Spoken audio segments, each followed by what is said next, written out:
So this, like top of your head, if you get punched in the top of your head, you're probably gonna be fine.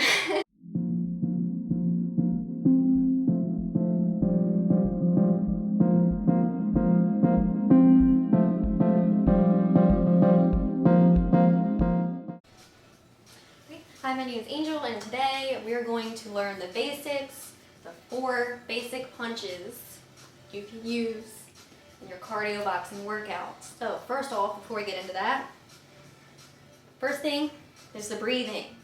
Now, when you do cardio boxing workouts, you breathe in through your nose, out through your mouth as if you're shushing. So, shh. Why? Well, the power comes in the breath. So if you're winding back, you can inhale, exhale. The power comes out with the breath. That's very important also because you don't want to feel sick either. The other thing we want to go over, protecting your head and neck. So this, like top of your head, if you get punched in the top of your head, you're probably going to be fine. But if you get punched like here, you're probably not going to be fine, okay? So what I'm saying is that you want to protect this area and also you want to protect your neck, okay? So what you normally do is have one fist in front of your neck and your other fist that you're punching goes up. Now it depends on your height. If you're a taller person, you might be punching down. Shorter person, you might be punching up. For just purely cardio exercise, probably going to be punching up a little bit. Definitely don't punch down for exercise. You're not going to be really getting what you need to out of it. Okay, also your wrists, no floppy wrists. You're going to injure yourself. I recommend using hand wraps, but you don't have to.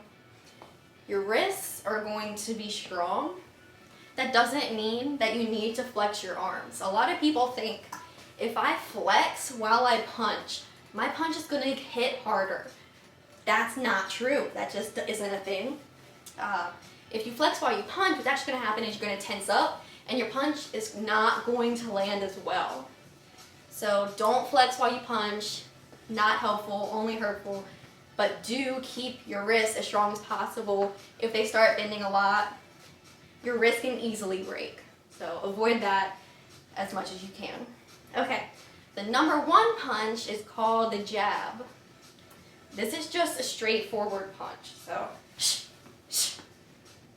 you want to have your feet separate like so. You can go forward, or you can be on the side.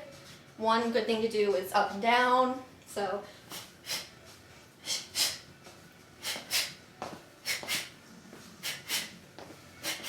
and just remember to protect your neck. Number 2 punch is the cross. So it goes across your body, okay? So if you're standing front, which you wouldn't do, but it'd be like this. But you don't want your feet just across like this.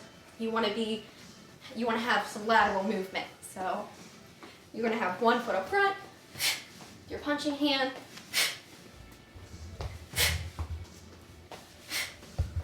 and of course, everyone has one dominant hand, but okay, so the number 3 punch is the hook. Now, 2 different kinds of hook. There's the American hook and there's the European hook.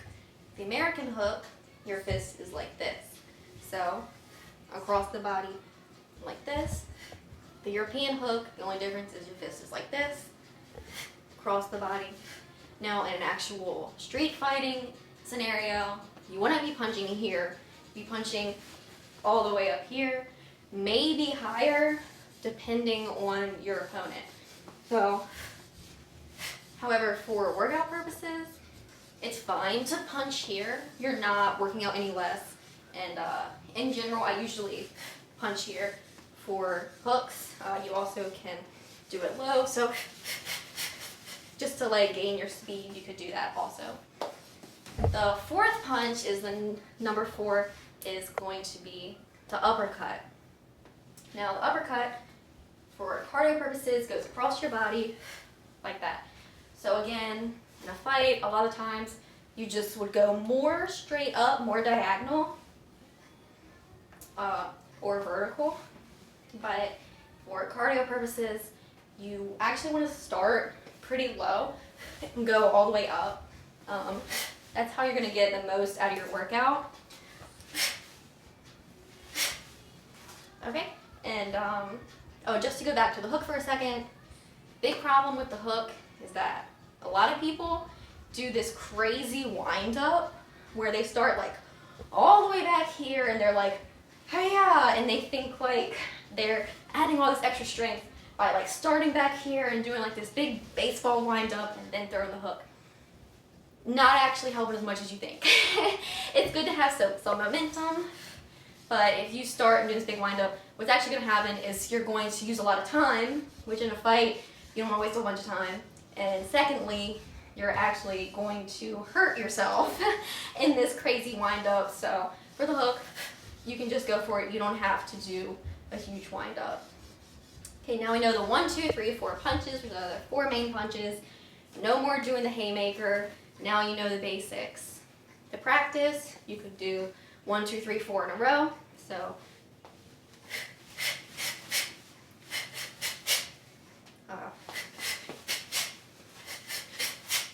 okay, in a boxing workout, in a boxing gym, you'll hear trainers say 1, 2, 3, 4, and that's what they mean. Those 1, 2, 3, 4 punches. Great to memorize those. Also doing the number 1 punch up and down, or you can do the hook across, or you can do the uppercut across.